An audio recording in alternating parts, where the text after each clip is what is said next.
एक टाइकून की कहानी, विजय माल्या का उदय और पतन।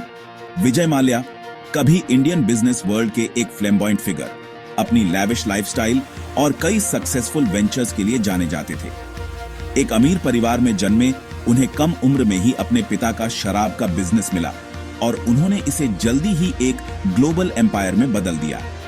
माल्या के बिजनेस एक्यूमेन और एग्रेसिव एक्सपेंशन स्ट्रेटेजी ने उन्हें किंग ऑफ गुड टाइम्स का खिताब दिलाया, एक ऐसा टाइटल जिसे उन्होंने पूरे जोश से अपनाया।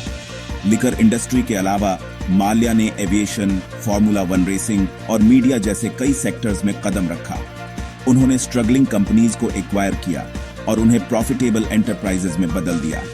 उनकी करिश्माई पर्सनालिटी और तेज बिजनेस इंस्टिंक्ट ने उन्हें इंडिया के इकोनॉमिक लैंडस्केप में एक सेलिब्रेटेड फिगर बना दिया। हालांकि माल्या का एम्पायर कर्ज की नींव पर बना था और एक्सपेंशन की उनकी लगातार कोशिश आखिरकार उनके पतन का कारण बनी। किंगफिशर एयरलाइंस ऊंची उड़ान से लेकर क्रैश लैंडिंग तक। 2005 में विजय माल्या ने इंडिया में लग्जरी एयर ट्रैवल को रीडिफाइन करने के उद्देश्य से किंगफिशर एयरलाइंस लॉन्च की। Premium services, stylish cabin crew और माल्या के पर्सनल टच के कारण एयरलाइन ने जल्दी ही पॉपुलैरिटी हासिल कर ली। हालांकि किंगफिशर के रैपिड एक्सपेंशन और एग्रेसिव प्राइसिंग स्ट्रेटेजी ने इसके फाइनेंसेस पर दबाव डाला। 2008 की ग्लोबल इकोनॉमिक मंदी ने बढ़ते हुए फ्यूल प्राइसेस और कम पैसेंजर ट्रैफिक के साथ एविएशन इंडस्ट्री को बुरी तरह प्रभावित किया। पहले से ही कर्ज के बोझ तले दबी किंगफिशर एयरलाइंस को बने रहने के लिए संघर्ष करना पड़ा। इंडियन बैंक से बड़े लोन मिलने के बावजूद एयरलाइन की फाइनेंशियल मुसीबतें बढ़ती रहीं। द अनराइवलिंग कर्ज, धोखा और डिफॉल्ट। जैसे ही किंगफिशर एयरलाइंस पतन की ओर बढ़ी, विजय माल्या के कभी प्रशंसित बिजनेस एक्यूमेन की जांच पड़ताल शुरू हुई। फाइनेंशियल मिसमैनेजमेंट, फंड्स के डायवर्जन और लोन पर जानबूझकर डिफॉल्ट करने के आरोप सामने आने लगे। इंडियन गवर्नमेंट ने एयरलाइन के फाइनेंशियल डीलिंग्स की जांच शुरू की, जिससे ट्रांजैक्शंस और कथित अनियमितताओं का एक जटिल जाल सामने आया। लेनदारों और अधिकारियों के बढ़ते दबाव का सामना करते हुए माल्या ने अपनी बेगुनाही बरकरार रखी, यह दावा करते हुए कि एयरलाइन की विफलता बाहरी कारकों के कारण हुई थी। हालांकि सबूत कुछ और ही इशारा कर रहे थे, जो बैंकों को धोखा देने और निजी लाभ के लिए धन निकालने के जानबूझकर किए गए प्रयास की ओर इशारा करते थे। सेक्शन 4 माल्या के खिलाफ मामला धोखाधड़ी और मनी लॉन्ड्रिंग के आरोप। इंडियन लॉ एनफोर्समेंट एजेंसीज ने विजय माल्या पर लगभग $1.4 बिलियन की भारी फाइनेंशियल धोखाधड़ी करने का आरोप लगाया, जिसमें इंडियन बैंक्स के एक कंसोर्टियम को धोखा दिया गया था। उनके खिलाफ आरोपों में आपराधिक साजिश, धोखाधड़ी, मनी लॉन्ड्रिंग और फॉरेन एक्सचेंज नियमों का उल्लंघन शामिल था। जांचकर्ताओं के अनुसार माल्या ने किंगफिशर एयरलाइंस से फंड्स को शेल कंपनीज और ऑनशोर अकाउंट्स में डाइवर्ट किया था। मनी ट्रेल को छुपाने के लिए ट्रांजैक्शंस के एक जटिल नेटवर्क का इस्तेमाल किया था।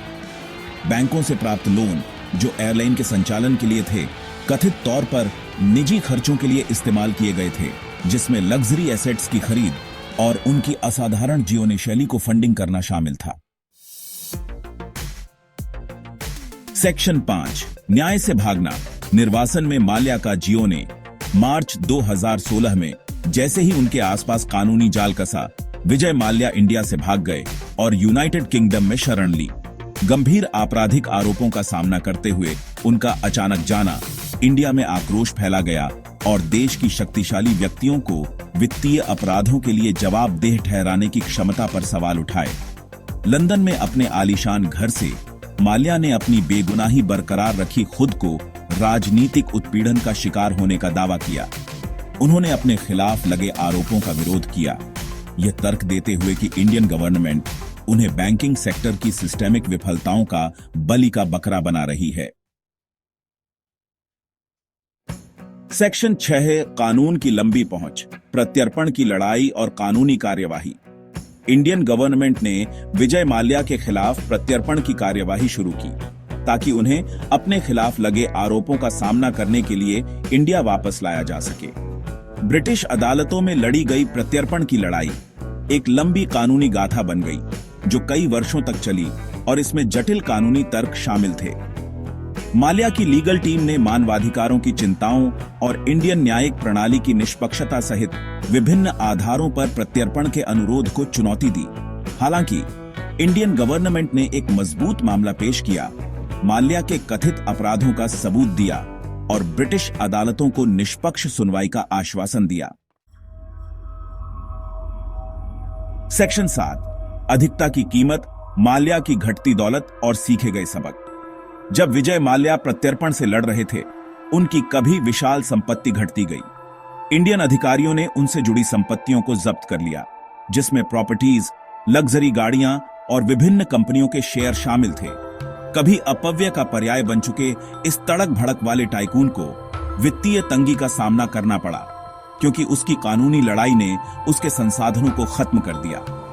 विजय माल्या की गाथा अनियंत्रित महत्वाकांक्षा, कॉरपोरेट लालच और रेगुलेटरी ओवरसाइट के खतरों की एक चेतावनी के रूप में कार्य करती है। इसने इंडियन बैंकिंग सिस्टम की कमजोरियों को उजागर किया और सख्त उधार प्रथाओं और जवाबदेही उपायों की आवश्यकता पर प्रकाश डाला। इस मामले ने वित्तीय अपराधों को रोकने और यह सुनिश्चित करने के लिए एक मजबूत कानूनी ढांचे के महत्व को भी रेखांकित किया कि किसी व्यक्ति के धन या प्रभाव की परवाह किए बिना न्याय किया जाता है।